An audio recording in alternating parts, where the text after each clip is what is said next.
যে জুলাই সনদের বিষয়গুলো নিয়ে আমরা আলোচনা করেছি, কিন্তু এটা বাস্তবায়ন কিভাবে হবে সে বিষয়টা এখনো পর্যন্ত পরিষ্কার নয়। যেভাবে জুলাই সনদের অঙ্গীকারনামার মধ্যে বলা হয়েছে, তাতে করে দেখা যায় যে এই প্রত্যেকটা বিষয়কে পরবর্তী সংসদের হাতে ছেড়ে দেওয়ার একটা প্রবণতা খেয়াল করা যাচ্ছে, যে বাংলাদেশ যেন আর কখনোই ফেসিবাদী সংবিধানে ফিরে যেতে না পারে। আমরা দীর্ঘ সময় ধরে জাতীয় ঐক্যমত্য কমিশনের আলোচনাগুলোয় অংশগ্রহণ করেছি এবং অন্যান্য রাজনৈতিক দল এবং জোটগুলোর সঙ্গে আলাপ আলোচনার মধ্য দিয়ে জাতীয় ঐক্যমত্য কমিশন কিছু সিদ্ধান্ত গ্রহণ করেছে ঐক্যমতের ভিত্তিতে। প্রথমে আমরা এর নামকরণের দিকে একটু নজর দিতে চাই।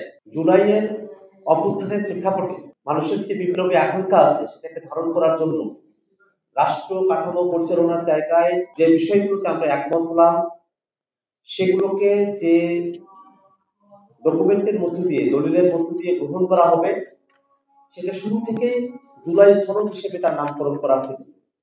কিন্তু আমরা হঠাৎই খেয়াল করছি যে আমাদেরকে কমিশন যখন খসড়া উপস্থাপন করেছেন, তখন জুলাই সনদকে জুলাই জাতীয় সনদ হিসেবে তারা চিহ্নিত করেছেন। আমরা মনে করি যে অভ্যুত্থানের প্রেক্ষাপটে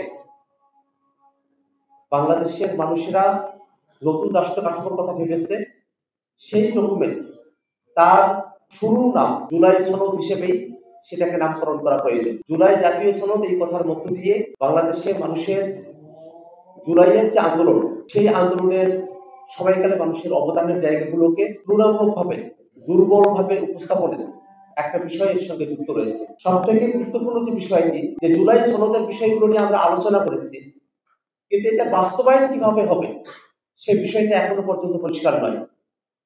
জুলাই সনদে আমরা এতগুলো বিষয় নিয়ে কথা বলেছি, রাষ্ট্রের মূলনীতি, সংবিধান সংশোধন থেকে শুরু করে নিয়ে সংসদের কাঠামো, উচ্চকক্ষ, নারী প্রতিনিধিত্ব, রাষ্ট্রপতির নির্বাচন, রাষ্ট্রপতির ক্ষমতা, রাষ্ট্রপতির ক্ষমা প্রদর্শনের বিধান, জরুরি অবস্থা, প্রধানমন্ত্রীর মেয়াদকাল, প্রধানমন্ত্রীর একাধিক পদে থাকা, সংসদীয় কমিটিগুলোতে বিরোধী দলের যারা সাংসদ আছেন তাদেরকে সভাপতি করা, এছাড়াও বিচার বিভাগের বিকেন্দ্রীকরণ, বিচার বিভাগের নিয়োগ এবং অন্য কিছু সাংবিধানিক এবং সংবিধিবদ্ধ প্রতিষ্ঠানগুলোতে নিয়োগের কাঠামো, এই প্রত্যেকটা বিষয় সরাসরি সংবিধানের সাথে সম্পর্কিত। যদি যেভাবে জুলাই সনদের অঙ্গীকারনামার মধ্যে বলা হয়েছে, তাতে করে দেখা যায় যে এই প্রত্যেকটা বিষয়কে পরবর্তী সংসদের হাতে ছেড়ে দেওয়ার একটা প্রবণতা খেয়াল করা যাচ্ছে এবং এর মধ্য দিয়ে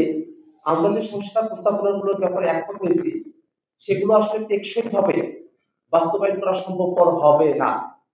এই কারণে যেসব বিষয়গুলোতে আমরা একমত হয়েছি এবং কমিশন সিদ্ধান্ত গ্রহণ করেছে, সেগুলোকে টেকসই ভাবে বাস্তবায়ন করার জন্যই গণপরিষদ নির্বাচনের মধ্য দিয়ে নতুন সংবিধান প্রণয়ন করার কোনো বিকল্প নেই। আমরা বাংলাদেশের অতীতের উদাহরণগুলোকে যদি দেখি, এবারের ঐক্যমত্য কমিশনে আমরা সিদ্ধান্ত গ্রহণ করেছি যে হাইকোর্টের শাখা বিভাগীয় শহরগুলোতেও স্থানান্তর করা হবে, সেখানেও হাইকোর্টের বেঞ্চ স্থাপন করা হবে। এই একই পরিবর্তন বাংলাদেশে অষ্টম সংশোধনীর মধ্য দিয়ে করা হয়েছিল, কিন্তু পরবর্তীতে যখন অষ্টম সংশোধনী হাইকোর্টে চ্যালেঞ্জ হলো, বেসিক স্ট্রাকচার ডকুমেন্টের আওতায় হাইকোর্টের শাখাগুলোকে ঢাকা শহরের বাইরে বিভাগীয় বা অন্য কোনো শহরে স্থাপন করাকে ইউনিটারি স্টেটের কনসেপ্টের সঙ্গে সাংঘর্ষিক করে সেই সিদ্ধান্ত এবং সংবিধানের এই সংশোধনীকে কোর্ট কিন্তু অবৈধ ঘোষণা করেছে। এই শঙ্কার জায়গাগুলো এখনো রয়েছে। আমরা এতগুলো বিষয় নিয়ে আলাপ করেছি, তাতে সংবিধানের ভিতরগত কাঠামো, শাসনতান্ত্রিক কাঠামোতে আমূল পরিবর্তন হবে। সেই পরিবর্তনগুলোকে যদি টেকসই করতে হয়, তাহলে নতুন করে সংবিধান লিখতে হবে। নতুন সংবিধান, যে সংবিধানকে তার ভিত্তিমূল নিয়ে হাইকোর্টে, সুপ্রিম কোর্টে আর কোনো প্রশ্ন উত্থাপন করা সম্ভবপর হবে না।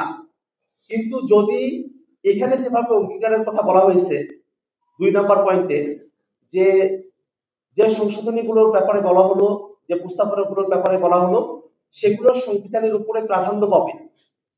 কিন্তু বাস্তবতা হলো যেটা মূল সংবিধান, শুধু মূল সংবিধানকেই কোর্টে কোশ্চেন করা যায় না।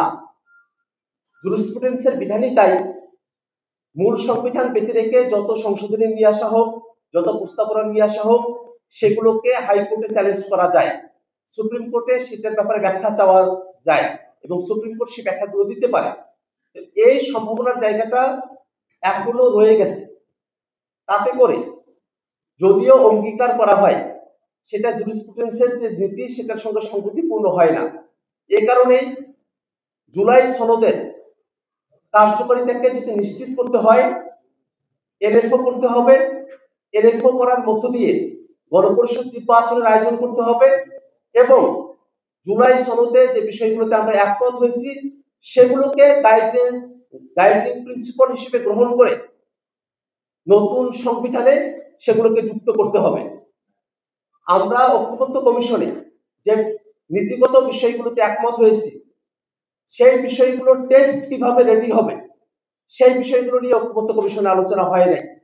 আমরা গণপরিষদ নির্বাচনের মধ্য দিয়ে যারা প্রতিনিধি আসবেন তারা সেই টেক্সটটা রেডি করবেন এবং আমরা দেখি যে যতগুলো জায়গায় আসলে পরিবর্তন করতে হবে তাতে বর্তমান সংবিধানের 60 থেকে 70 বা তারও বেশি অনুচ্ছেদ সেগুলোতে পরিবর্তন নিয়ে আসতে হবে।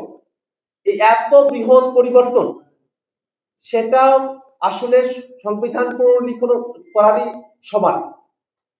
যখন আমরা সংবিধানকে আসলে শুরু থেকে শেষ পর্যন্ত নতুন করে লিখতেই আমাদের হচ্ছে, সেখানে নতুন সংবিধানের প্রবর্তন করা, গণপরিষদ নির্বাচনের মধ্য দিয়ে নতুন সংবিধান প্রণয়ন করা, সেখানে অনেকে কেন বাধা দেখেন সে বিষয়টা আমাদের কাছে এখনো পর্যন্ত ধোঁয়াশার জায়গা তৈরি করেছে। আমরা মনে করি যে বাংলাদেশের জুলাই সনদের অঙ্গীকারগুলো, জুলাই সনদের প্রস্তাবনাগুলো, সেগুলোকে যদি সত্যিকার অর্থেই বাস্তবায়ন করতে হয়, সেই অঙ্গীকার যদি রাজনৈতিক দলগুলোর মধ্যে থাকে, জনগণের প্রতি যদি তাদের কমিটমেন্ট সঠিকভাবেই তারা করতে পারেন, তাহলে গণপরিষদ নির্বাচনের মধ্য দিয়ে নতুন সংবিধান প্রণয়ন করাই একমাত্র সমাধান হিসেবে জাতির কাছে উপস্থাপিত হয়। আমরা বাংলাদেশের রাজনৈতিক দলগুলোকে, বাংলাদেশের সুশীল সমাজের ব্যক্তিবর্গ এবং আপামর জনতার কাছে আহ্বান রাখি যে বাংলাদেশ যেন আর কখনোই ফেসিবাদী সংবিধানে ফিরে যেতে না পারে, যাতে হাসিনার রেখে যাওয়া সংবিধান বাংলাদেশে আবার ফেসিবাদের উপাদান নিয়ে ফেসিবাদী শাসন কাঠামো বাংলাদেশে আর ফিরে না আসে, সেই আকাঙ্ক্ষার জায়গা থেকেই ৭২-এর মুজিববাদী সংবিধান, হাসিনার রেখে যাওয়া সংবিধানের পরিবর্তে নতুন একটি সংবিধানের দাবিতে বাংলাদেশের সকল রাজনৈতিক দলকে একমত হওয়ার আহ্বান রাখছি। বাংলাদেশের জনগণকে নতুন সংবিধানের জন্য গণপরিষদ নির্বাচনের যে দাবি জনপরিষদ উত্থাপিত হয়েছে, সেটা যেন অন্তর্বর্তীকালীন সরকার এলএফও করার মধ্য দিয়ে নতুন কাঠামোর মধ্য দিয়ে নির্বাচন আয়োজন করেন। এই জুলাই সনদের ভিত্তিতে সেই নির্বাচন আয়োজিত হবে, সেই দাবি আমরা সরকারের কাছে রাখতে চাই। ধন্যবাদ সকলকে।